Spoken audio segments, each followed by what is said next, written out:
I posted a picture of my husband and me on date night, captioned it, "My favorite person." Within minutes, my mother-in-law commented, "That's what I used to call him." Then she added, "Some titles you never lose." I thought about deleting it. Instead, I replied, "Some titles you graduate from." Hopefully. I, 34 female, have been married to my husband, Dan, 35 male, for 10 years.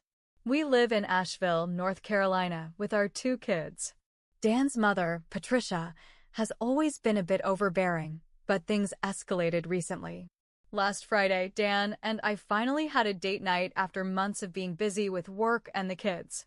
We went to our favorite local restaurant, and I posted a picture of us on Facebook with the caption, "My favorite person." Within minutes, Patricia commented, "That's what I used to call him." Then she added, "Some titles you never lose." I was taken aback. This wasn't the first time she had made such remarks, but this felt particularly pointed. I considered deleting the post, but instead replied, "Some titles you graduate from." Hopefully. The next morning, my phone was buzzing with messages from friends and family who had seen the exchange. Some were supportive, others were concerned. Dan noticed my distress and asked what was going on. I showed him the thread, and his face tightened as he read it. "I'm sorry," I said. "I didn't mean to cause drama." He sighed. "Mom has always had a hard time letting go. But this is crossing a line." We decided to let things cool down, hoping Patricia would realize the inappropriateness of her comments. A week later, we attended a family barbecue at Patricia's house in Charlotte. The atmosphere was tense. Patricia greeted everyone warmly, but barely acknowledged me. During dinner, she raised her glass and said, "To family, the ones who truly matter." The implication was clear. I felt a lump in my throat but chose to stay silent. Later, as I helped clear the table, Patricia approached me. "I saw your reply," she said coldly. "I felt it was necessary," I responded. She scoffed, "You're just a phase. He'll realize that eventually." I was stunned. Dan overheard and intervened. "Mom, that's enough. Emily is my wife, the mother of my children, and the love of my life. If you can't respect her, then you don't respect me." Patricia stormed off, leaving a trail of shocked relatives. In the following months, Patricia distanced herself. She declined invitations, missed birthdays, and barely called. Dan tried reaching out, but she remained aloof. Our children began asking about Grandma. We explained that sometimes adults need space to work through their feelings. It was painful, but we focused on our family, strengthening our bond and creating new memories. One rainy afternoon, there was a knock at our door. I opened it to find Patricia, drenched and holding a photo album. "Can we talk?" she asked softly. We sat in the living room, the album between us. She opened it, revealing pictures of Dan's childhood. "I was wrong," she began. "I let my insecurities cloud my judgment. I see now how happy you make him, how beautiful your family is. I'm sorry." Tears welled up in my eyes. "Thank you," I whispered. From that day forward, our relationship began to heal. It wasn't perfect, but it was a start. Years passed, and our family grew stronger. Patricia became an active part of our lives, attending school events and family vacations. We found common ground, sharing stories and laughter. One evening, as we looked through old photos, Patricia pointed to the date night picture. "I remember this," she said. "It was the turning point, wasn't it?" I nodded. "Yes, it was." She smiled. "Some titles you graduate from." Hopefully. We both laughed, the past behind us and a future full of promise ahead. Things were calm for a while. Too calm. Dan's aunt passed away unexpectedly that spring, and we all drove to Raleigh for the funeral. Afterward, the family gathered in the attorney's office for the reading of the will. Patricia was acting like the matriarch again, confident, smug almost.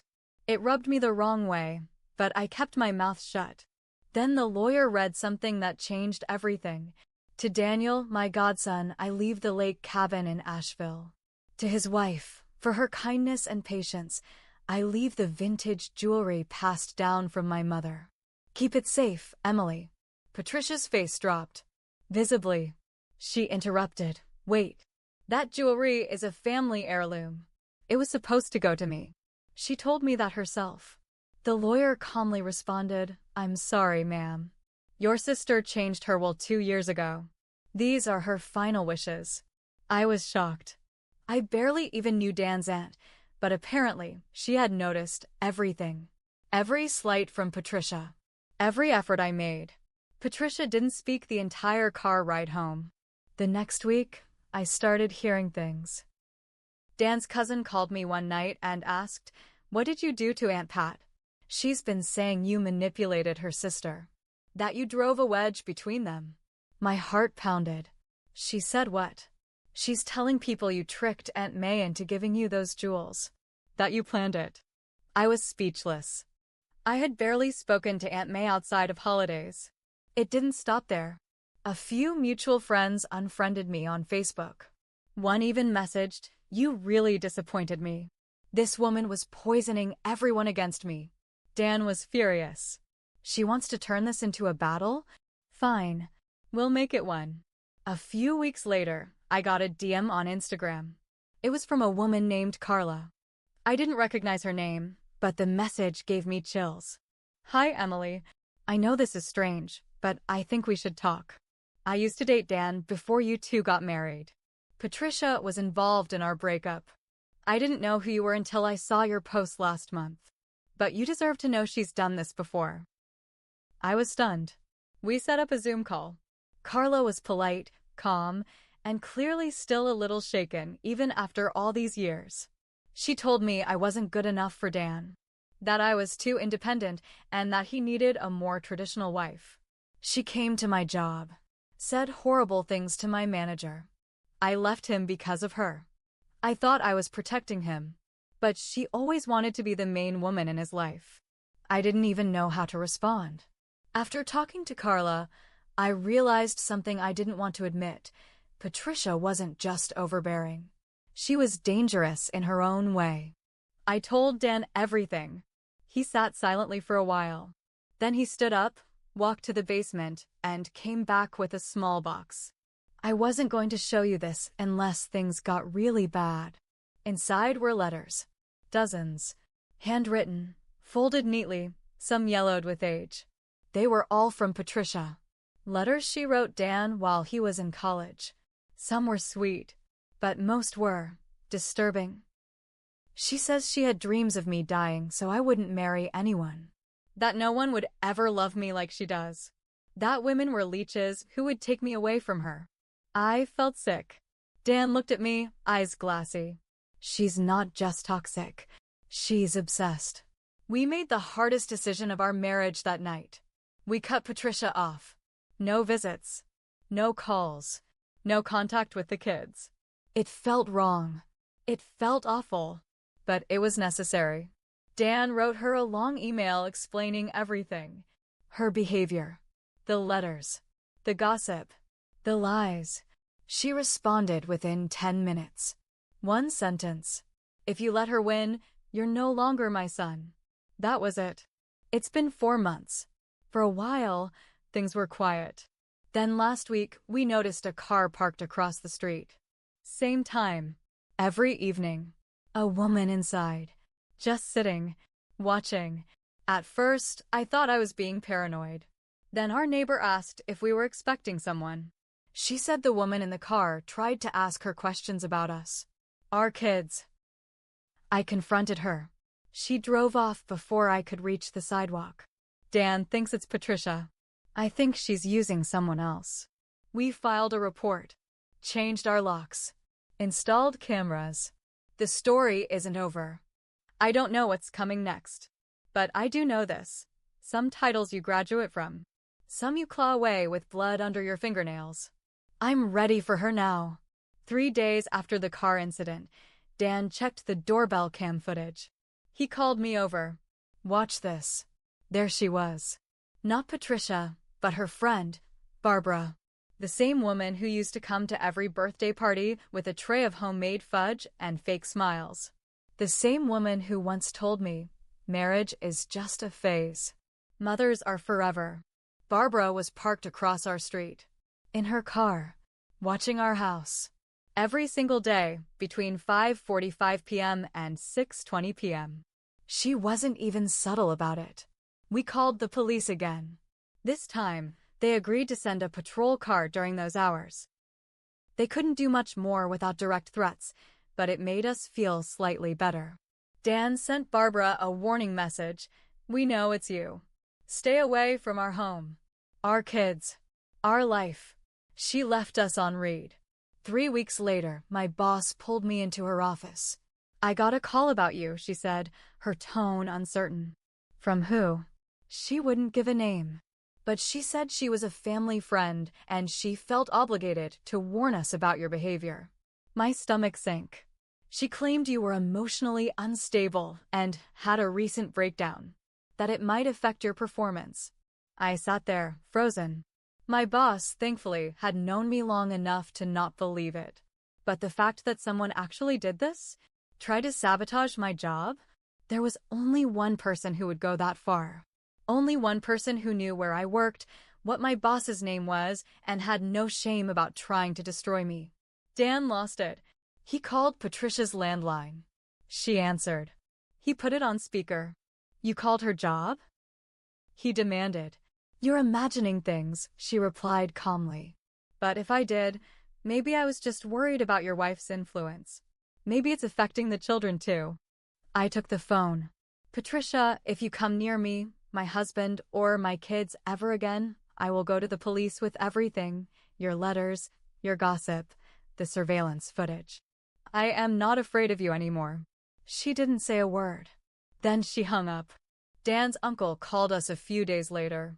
Look, he said, I've kept quiet all this time, but this is getting out of hand. There's a reason your mom is like this. He invited us over to Charlotte, and we sat down in his living room with 2 of Dan's cousins and his aunt. Apparently, this wasn't the first time Patricia had spiraled. Back when Dan's dad left, she blamed his family, friends, and coworkers. She stalked his new girlfriend. Showed up at the woman's kids' school once, just to make sure they were safe. She even made fake reports to CPS. Yes, actual Child Protective Services, trying to get custody of Dan when he was a teenager. She's never gotten over losing control, the uncle said. Dan getting married? Having kids? That just sent her back to that place. No one ever told us. They thought she had changed. That night, Dan got an email from a private Gmail account. Attached was a fake CPS letter, accusing us of neglect, of keeping the children in an unsafe, emotional environment. It looked real, but had mistakes. No case number, no contact info. But it was a threat. A loud one. It had one line that stuck with me. You have 3 days to do the right thing. Children should not be raised by liars. We took it straight to our lawyer. She confirmed it was fake and gave us something better, a restraining order request, and the green light to go public. We had tried to stay quiet. But Patricia wanted war? She got it. Dan posted on Facebook, public. Long, raw, detailed. He told the whole story. From the first comment on our photo to the stalking, the lies, the job sabotage, and now the fake letter. He posted screenshots, photos, even parts of the letters. And at the end, he wrote, My wife is not the villain. She's my peace. If you side with someone trying to tear down her life, then you were never really on mine. The post went viral within our community. People started commenting, neighbors, former friends, even other family members who had stayed quiet for years. I believe you. She did similar things to my sister. She made my wife cry at our wedding. She told me I wasn't welcome in the family because I wasn't blonde enough. It was a flood. Truth pouring out after years of silence. 2 days later, we got a certified letter at the door. From Patricia's lawyer. It was full of nonsense legal jargon, claiming we were defaming her character and engaging in public slander. Our lawyer laughed. She won't win. She knows it. This is intimidation. But let's hit back. We filed the restraining order. And we filed for an official cease and desist. We even made a statement to the local paper, just in case she tried to spin her version. This wasn't about Facebook anymore. It was about making sure she could never touch our kids. Our jobs. Our lives. Last night, our 7-year-old daughter asked, "Why doesn't Grandma come anymore?" Dan and I looked at each other. We sat them both down and explained carefully that sometimes people who are supposed to love you don't know how to do it in a healthy way. That Grandma was making some very bad choices, that we had to protect our family. They nodded. Quiet. Then our son said, "We still have you and Daddy." That's enough. I cried that night. Not because I was sad. Because I was proud. They understood more than I thought they could. I wish I could say things got better after the legal action, after the public post, after the community saw the truth. But that's not how people like Patricia operate. They don't disappear quietly. They plot in silence. 2 weeks passed with no word. No sightings. No drama. I was on edge the entire time. Then one morning, Dan opened the mailbox and froze. There was a printed photo inside. It was a picture of our daughter, taken from a distance. On the school playground. She was laughing, hair flying in the wind. On the back of the photo was one sentence: "You can't keep her from me forever." That was it. Dan slammed the front door shut so hard the glass shook. He was trembling. We're done being scared. We turned everything over to the police. This time, with the photo as evidence, they took it seriously. They questioned Barbara. She caved within 2 days. Said Patricia had been paying her to drive by our house, giving her instructions, using a second phone to avoid being tracked. But she wasn't just watching. She was planning something worse. She had tried to hire someone, yes, hire someone to show up at the school and cause a scene. Pretend to be an aunt. Get access to the kids. When we heard that, we packed bags, drove to a hotel, and stayed there until the police had her in custody.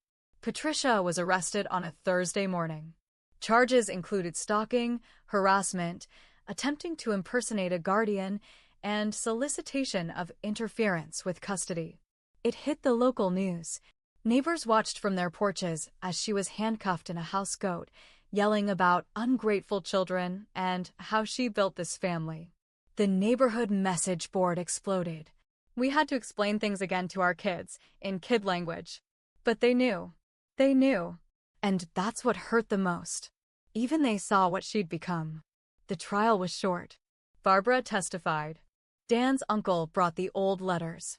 We gave them everything. The CPS threats, the job sabotage, the photo. The judge didn't mince words. You're not just a toxic mother. You're a threat to public safety. Patricia was sentenced to 18 months in prison. 5 years of no-contact probation. Full permanent restraining order for me, Dan, and the kids. She didn't cry. She didn't even flinch. She just stared at Dan and said, "You were always hers. I knew it the day you married her." Like she still believed she'd been cheated. Now here's the part one didn't expect.